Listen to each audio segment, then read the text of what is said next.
بسم اللہ الرحمن الرحیم۔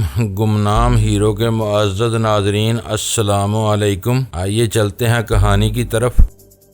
جو شاید اس کے وجود کی گہرائیوں سے برآمد ہوا تھا، پھر وہ بولا، تم ہر بات بہت تیزی سمجھ لیتے ہو۔ میں موت سے بالکل نہیں ڈرتا۔ نرگ اور سورگ ڈرانے والی باتیں ہیں، آواگون بھی بزدلوں کو ڈرانے اور دمکانے کا پھیر ہے۔ جو مر گیا سو مر گیا، ہوتا بس اتنا ہے کہ مرنے والے زندگی کی ساری لذتوں سے محروم ہو کر ہوا اور مٹی میں تحلیل ہو جاتا ہے۔ تحلیل کے بعد جب وہ نہیں ہوتا تو اسے یہ دکھ بھی نہیں ہوتا کہ وہ فلاں فلاں لذتوں اور خوشیوں سے محروم ہو چکا ہے۔ زندگی کی ساری خوشیاں اور سچائیاں بس اسی وقت تک ہیں جب تک سانس ہے۔ اسی لیے میں چاہتا ہوں کہ کسی بڑے امتحان سے گزرے بغیر یہ گھڑیاں بڑھ جائیں۔ تم مجھے رہا کر دو، میں تمہیں ایلن کی کمیگاہ تک پہنچا دوں گا۔ اس وقت وہی تمہارا سب سے بڑا حریف ہے۔ تمہاری طرح میں بھی سودے بازی کا قائل نہیں ہوں۔ میں نے مکاری سے کہا، تم اس کا پتہ بتا دو، ہم تمہیں تمہارے گھر پہنچانے کا بندوبست کر دیں گے۔ یہ ناممکن ہے، وہ اٹال لہجے میں بولا۔ تم نے میرے ہاتھ پیر کھول کر ویرا کو میرے خون کی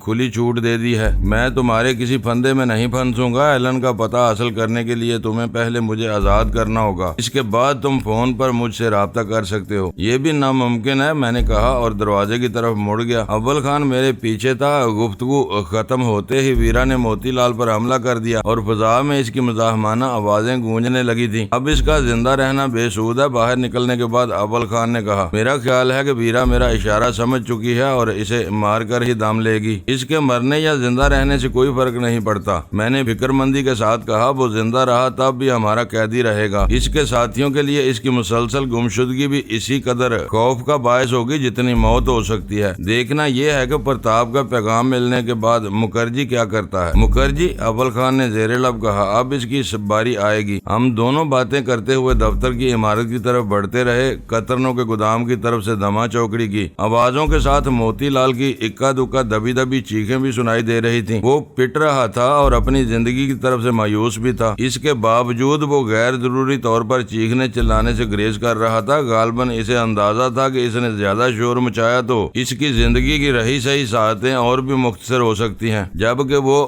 موت کا سامنا کرنے پر آمادہ ہونے کے باوجود زندگی کا خواہاں تھا۔ ہم دونوں اوپر پہنچے تو ڈرائنگ روم میں جہانگیر تنہا بیٹھا ہوا تھا۔ میں نے سنا ہے کہ تم نے ایک قیدی کو کہیں روانہ کر دیا ہے۔ جہانگیر نے ہمیں دیکھتے ہی سوال کیا۔ نسبتاً غیر اہم قیدی کو رہا کر دیا گیا ہے۔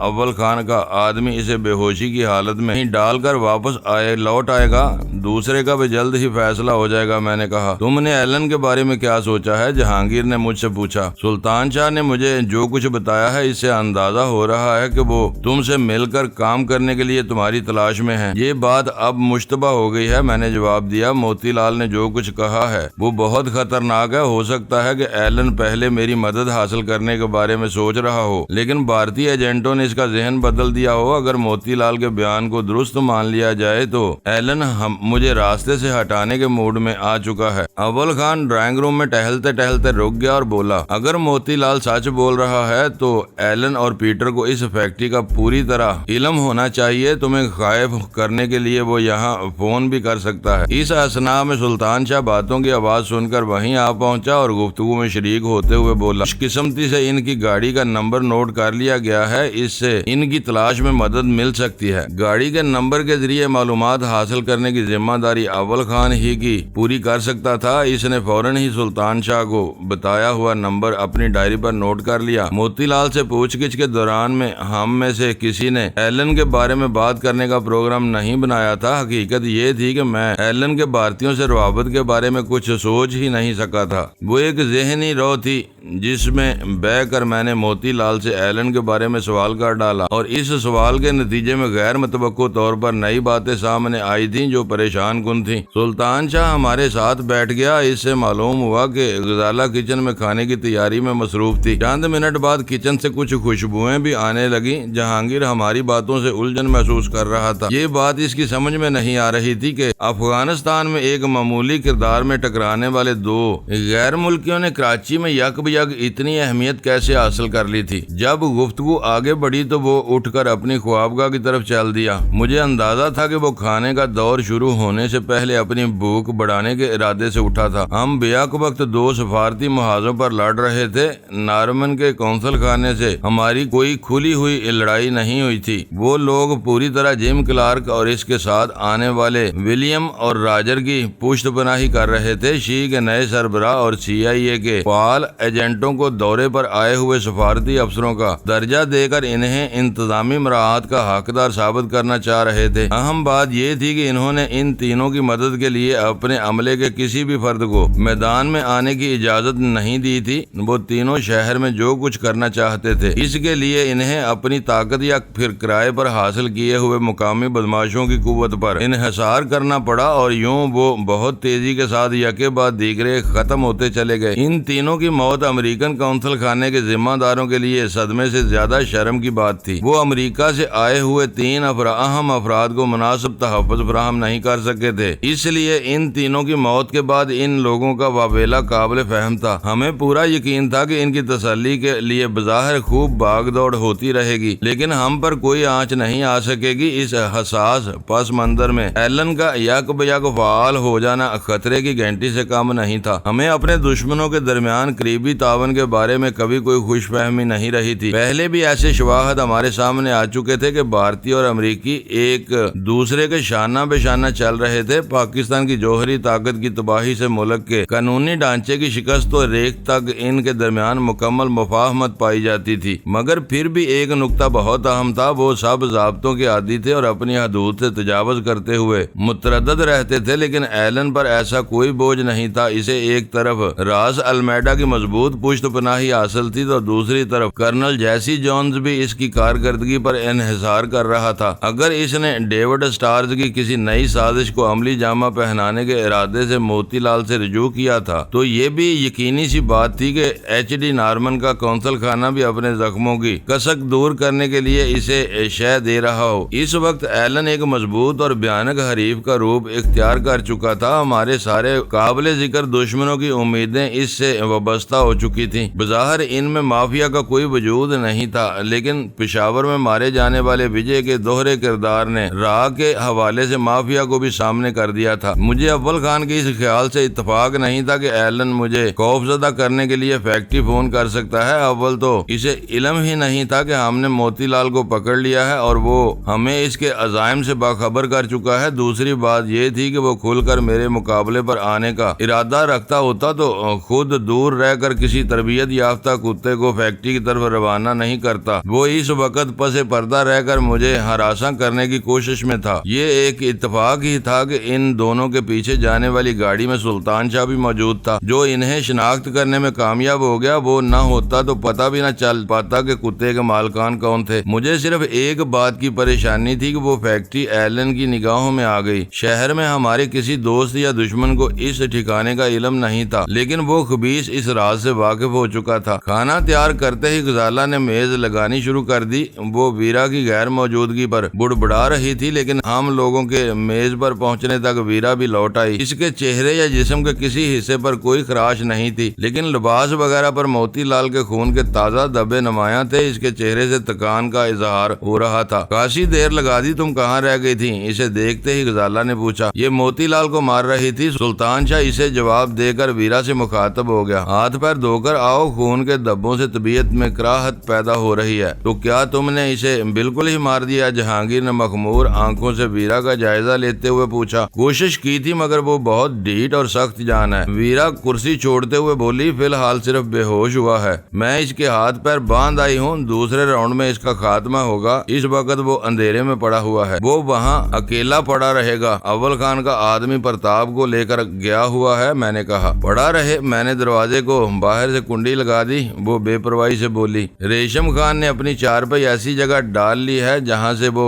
گودام پر بھی نظر رکھ سکتا ہے۔ ویرا خوابگاہ کی طرف چل دی۔ ہم لوگ کھانے میں مصروف ہو گئے۔ اس دوران میں غزالہ، جہانگیر اور سلطان شاہ کے سوالات جاری رہے۔ وہ موتی لال سے باز پرس کے نتائج اور اس کے مقدر کے بارے میں جاننے کے خواہاں تھے۔ میں کھانے کے ساتھ ان کے سوالات کے جوابات دیتا رہا۔ اس وقت خاصی دیر ہو چکی تھی۔ اول خان اپنی ریسٹ واچ پر نگاہ نگاہ ڈالنے کے بعد مضطرب نظر آ رہا تھا۔ اس نے کھانے کی رفتار بھی تیز کی ہوئی تھی۔ کیا بات ہے، کیا بیوی بچے یاد آنے لگے ہیں؟ میں نے ہنس کے پوچھا۔ ہماری قسمت ایسی کہاں کہ بیوی بچے یاد آئیں اور ہم ان کے پاس پہنچ جائیں۔ وہ ایک گہرا سانس لے کر بولا، ابھی دفتر جا کر ایک رپورٹ مکمل کرنی ہے جو صبح ہر قیمت پر جانی ہے۔ اول خان کھانے سے سب سے پہلے فارغ ہو گیا۔ ہم لوگ مصروف تھے کہ ویرا غسل کر کے صاف ستھرے لباس میں آ موجود ہوئی۔ اپنے دھلے ہوئے گندمی مائل سنہرے رنگ میں اس کا چہرہ زیادہ پرکشش نظر آ رہا تھا۔ موتی لال بہت گہرا ہے۔ کھانے کے آغاز کے ساتھ ہی ویرا کی زبان بھی چل پڑی۔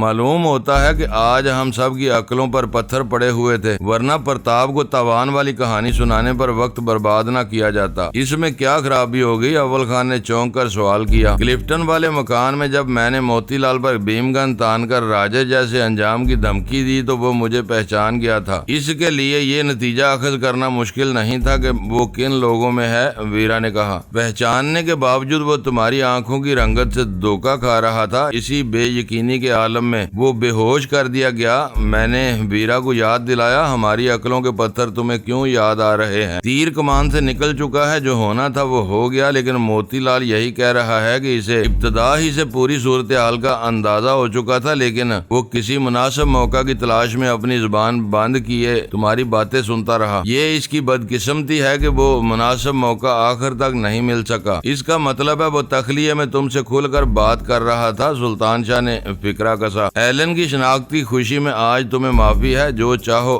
بک سکتے ہو۔ اسے اتنی کھلی چھوٹ نہ دو۔ میں نے ویرا کو تادیب کی۔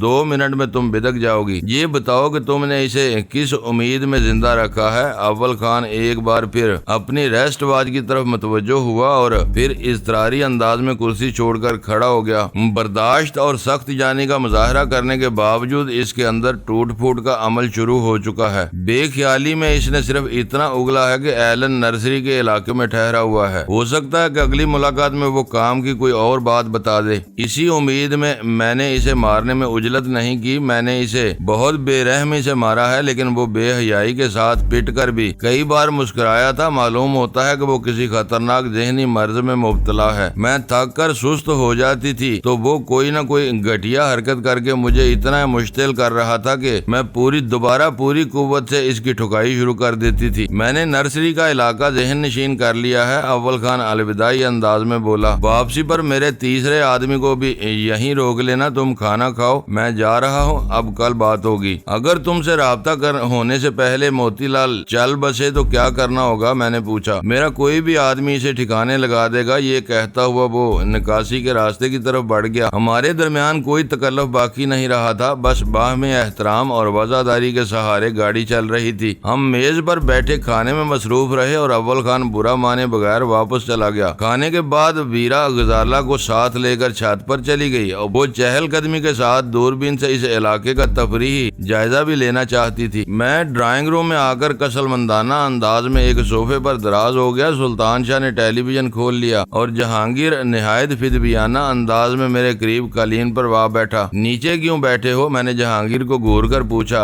کیا پھر کھوپڑی میں چڑھ رہی ہے؟ مذاق مت کرو، وہ دھیمے سے بولا۔ اس وقت میں بہت سنجیدہ ہوں۔ سنجیدہ ہی نہیں، تم رنجیدہ بھی نظر آ رہے ہو، خاصی پھٹکار ہے چہرے پر۔ یہ بتاؤ کہ اب کیا کروں؟ اس نے سر جھٹک کر تشویش سے کہا۔ کوئی سر پر پتہ چلے تو میں مشورہ دوں کہ کیا پریشانی ہے تم کو۔ کل فون پر میری سلمہ سے بات ہوئی تھی، وہ اپنے میکے میں بیزار ہو گئی ہے۔ حاکمانہ مزاج کی عورتیں شوہروں کے سینے پر مونگ ڈال کر ہی خوش رہتی ہیں۔ میکے میں ان کی کوئی حیثیت ہوتی ہے نہ کوئی اشاروں پر ناچنے کے لیے آمادہ ہوتا ہے۔ گھر پر رہیں تو بات بے بات پر شوہروں کو ڈانٹ ڈپٹ کر اپنا دل ٹھنڈا کرتی رہتی ہیں۔ بکواس مت کرو، وہ دبی دبی آواز میں گرایا۔ ہمارے درمیان جھڑپیں ضرور ہوتی ہیں، مگر میں کبھی بھی اس سے نہیں دبتا۔ جس دن ہیکڑی جمائے گی چوٹی پکڑ کر گھر سے نکال دوں گا اور پھر اس کی یاد میں تکیوں سے لپٹ کر روتا رہوں گا۔ میں نے منہ بنا کر اس کی نقل اتاری۔ وہ ابھی بھی سلمہ کو نہیں بلانا چاہتا،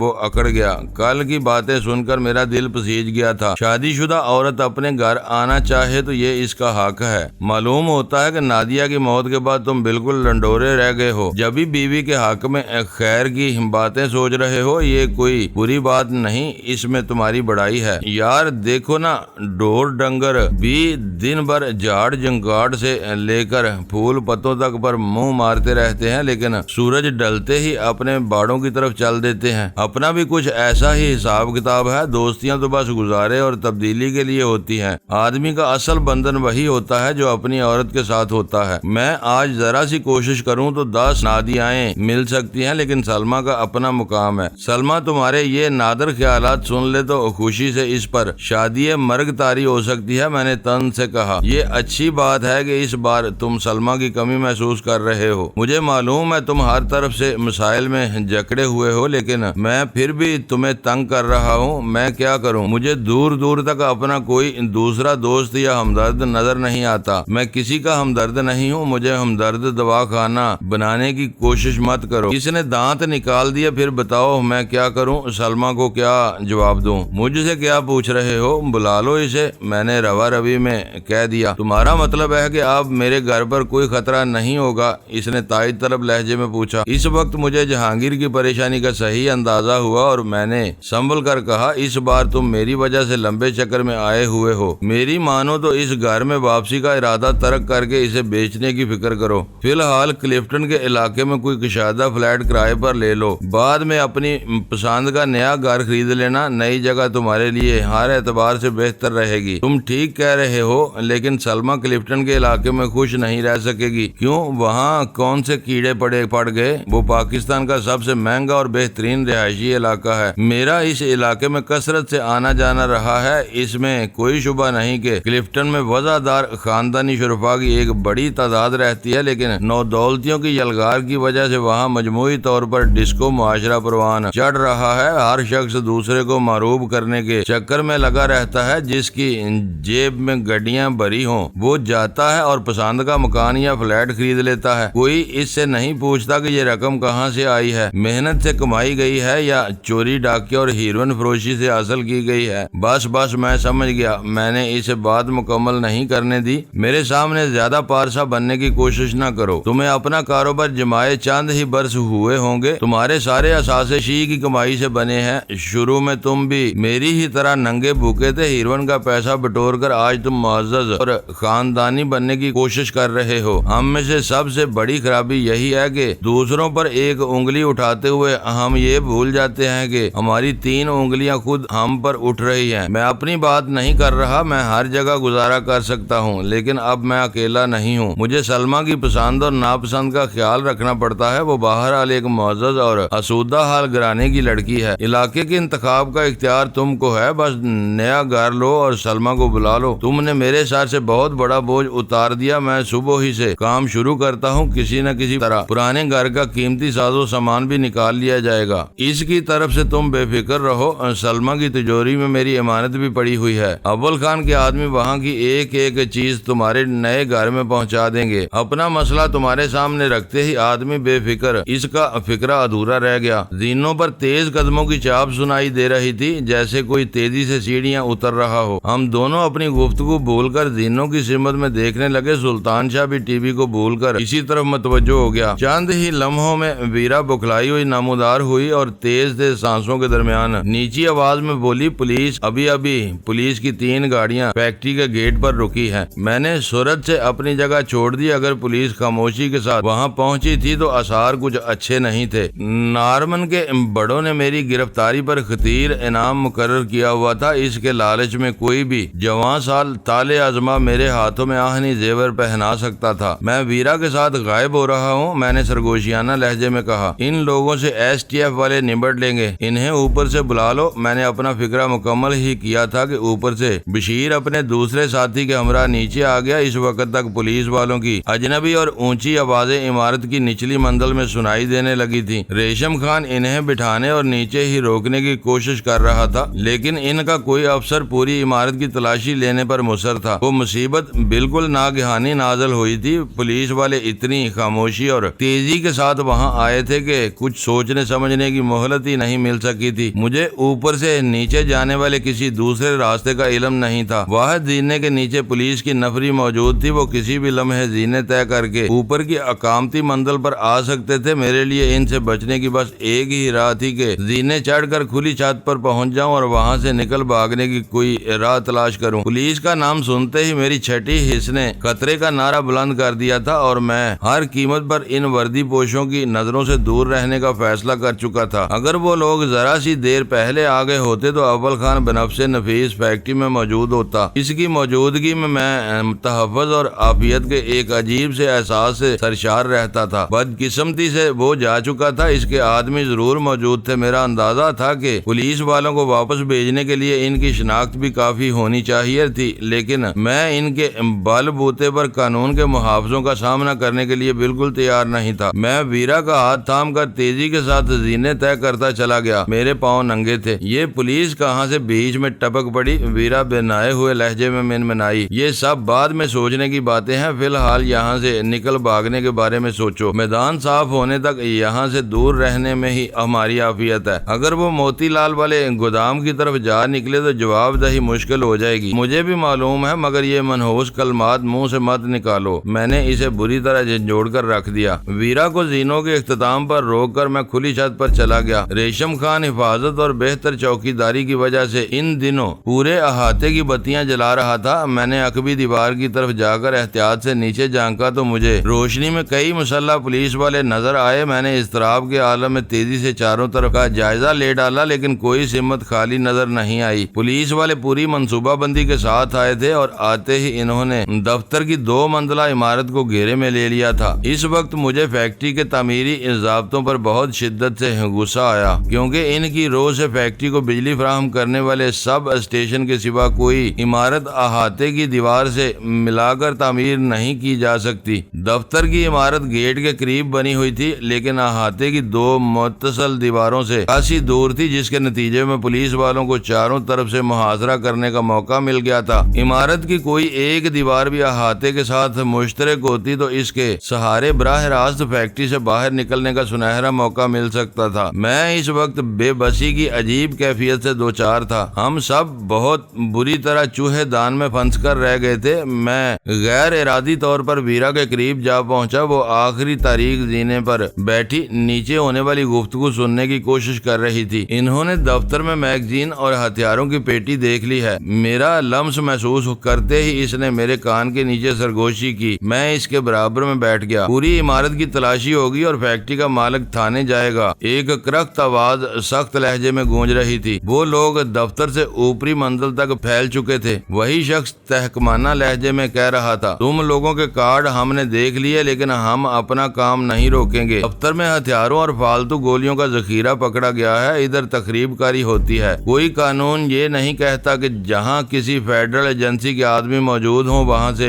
آنکھیں بند کرنی چاہیے۔ ہم زیادہ سے زیادہ یہ کریں گے کہ تمہیں ہتھکڑی نہیں لگائیں گے۔ تم ہتھیاروں کی ملکیت کے دعوے دار ہو، اس لیے تم دونوں کو بھی تھانے جانا ہوگا۔ ہم یہاں ڈیوٹی پر ہیں۔ وہ بشیر کے ساتھی کی آواز تھی۔ ہم یہاں سے نہیں ہلیں گے۔ ہمارے ساتھ زیادتی یا زبردستی کی گئی تو نتائج کی ذمہ داری تم پر ہوگی۔ میرے کسی بڑے سے بات کراؤ، ابھی فیصلہ ہو جائے گا۔ یہاں سے کچھ نہیں ہو سکتا۔ وہی شخص گررایا۔ یہاں کے فون کے تار کاٹے جا چکے ہیں۔ چھوٹے بڑے سے بات تھانے ہی میں ہوگی۔ یہاں فیکٹری مالک کے ساتھ جو بھی مشتبہ آدمی یا ملزم نظر آیا، اسے بھی گرفتار کیا جائے گا۔ اتنی بڑی مقدار میں توپ خانے جیسے ہتھیاروں کا برآمد ہونا مقبول نہیں ہے۔ تم لوگ کس کے حکم پر یہاں آئے ہو؟ اس بار سلطان شاہ نے بہت رسانیت سے سوال کیا تھا۔ مخبری پکی ہو تو پھر کسی کے حکم کی ضرورت نہیں ہوتی۔ تم لوگ سچ سچ بتا دو کہ مفرور ملزم کہاں چھپا ہوا ہے تو تمہارے ساتھ نرمی ہو سکتی ہے، ورنہ تھانہ کوئی اچھی جگہ نہیں ہوتی۔ معاملہ گمبھیر ہوتا جا رہا تھا۔ شاید میرے بارے میں مخبری کی گئی تھی۔ یہ مخبری صرف ایلن ہی کر سکتا تھا، کیونکہ میرے ٹھکانے کے بارے میں وہی سب سے بہتر اندازہ لگا سکتا تھا۔ اپنے کتے کی موت اور پھر سلطان شاہ وغیرہ کی فائرنگ کے بعد اس نے مجھ پر بہت گھٹیا وار کیا تھا۔ اپنی ساکھ رکھنے والے بڑے مجرم شکست کی ذلت اٹھا لیتے ہیں، لیکن اپنے حریف پر دباؤ ڈالنے کے لیے کبھی پولیس یا قانون کا سہارا نہیں لیتے۔ مافیا کا حلف یہی تھا۔ عملی طور پر میں مافیا سے باہر بھی اس اصول کی عملداری دیکھ چکا تھا۔ ایلن کسی بھی اعتبار سے بڑا نہیں تھا۔ ٹیلی فون لائنوں کے تار منقطع ہو جانے سے وقتی طور پر صورتحال مزید سنگین ہو گئی تھی۔ ایس ٹی ایف کے اہلکاروں کی اتھارٹی تسلیم نہیں کی جا رہی تھی۔ رابطے منقطع تھے۔ موتی لال زخمی حالت میں ایک گودام میں پڑا ہوا تھا اور میں ویرا کے ساتھ چھت پر محصور تھا۔ کام کرو، پولیس افسر کی آواز گونجی۔ اوپر اندر باہر اچھی طرح دیکھو۔ جو نیا آدمی نظر آئے پکڑ کر میرے سامنے پیش کرو۔ ہتھیاروں کی پیٹی ملزمہ قدموں کے ساتھ میری گاڑی میں جائے گی۔ نیچے متعدد قدموں کی دمک گونجنے لگی، وہ ہر طرف پھیل رہے تھے۔ مجھے معلوم تھا کہ ہتھیاروں کی موجودگی کی وجہ سے ہر چیز سے چھیڑ چھاڑ کی جائے گی۔ شاید دفتر کی عمارت سے نمٹنے کے بعد وہ فیکٹری کے دوسرے حصوں کا رخ کرنے کا ارادہ رکھتے تھے۔ 2 بندے ہوشیاری سے اوپر چھت پر جاؤ۔ پولیس افسر کی اس ہدایت نے میرے اعصاب میں سنسنی کی لہر دوڑا دی۔ اوپر کا سانس اوپر اور نیچے کا سانس نیچے رہ گیا۔ ہم لوگ کھانا کھانے کے بعد سستانے کے موڈ میں تھے، اس لیے سب ہی غیر مسلح تھے۔ یہ شاید ہمارے حق میں بہتر ہی تھا، کیونکہ میں ویرا یا کسی اور کی کھوپڑی میں اپنی سوچ نہیں ڈال سکتا تھا۔ میں نے جب سے شی کو خیر بد کہا تھا، قانون کے محافظوں کے سامنے ہتھیار اٹھانا چھوڑ دیا تھا۔ تصادم کے ہر موقع پر میری پوری کوشش یہی ہوتی تھی کہ کسی بھی طرح ٹکراؤ سے بچ بچا کر نکل جاؤں، اور میری یہ حکمت عملی ہمیشہ کامیاب رہی تھی۔ لیکن ویرا ان باریکیوں پر ذرا بھی یقین نہیں رکھتی تھی۔ وہ خطرے کے وقت ہر حالت میں اور ہر قیمت پر اپنا بچاؤ کرنے پر یقین رکھتی تھی۔ اس وقت وہ مسلح ہوتی تو میری کسی بات پر کان دھرے بغیر آخری سیڑھی پر مورچہ جما کر بیٹھ جاتی اور اوپر کا رخ کرنے والے سپاہیوں کو گرانا شروع کر دیتی۔ یقینی بات تھی کہ اتنی بھاری نفری کے مقابلے میں ویرا کا کامیاب ہونا محال تھا۔ آخر کار اسے سپر ڈالنی ہی پڑتی، لیکن محاذ آرائی کے بعد ہونے والی شکست ہمیشہ ذلت امیز ہوتی ہے۔ ہم پر کوئی اور جرم ثابت ہوتا یا نہ ہوتا، سرکاری اہلکاروں سے مقابلے کے سنگین جرم میں ہم سب ہی لمبی مدت کے لیے سلاخوں کے پیچھے پہنچائے جا سکتے تھے۔ غنیمت تھا کہ ویرا بھی میری طرح غیر مسلح تھی۔ نیچے زینے پر قدموں کی پہلی وزنی آہٹ ہوتے ہی ویرا اپنی جگہ چھوڑ کر پنجوں کے بل چھت پر دوڑ گئی۔ میرے اعصاب پر سخت دباؤ تھا۔ پولیس والوں نے ہمارے فرار کا ہر راستہ مسدود کیا ہوا تھا۔ ہم کھلے آسمان تلے بالکل بے آسرا تھے۔ زینوں پر قدموں کی آوازیں آہستہ آہستہ اوپر آتی جا رہی تھی۔ میں نے ایک دیوار کے قریب جھانکا۔ نیچے 2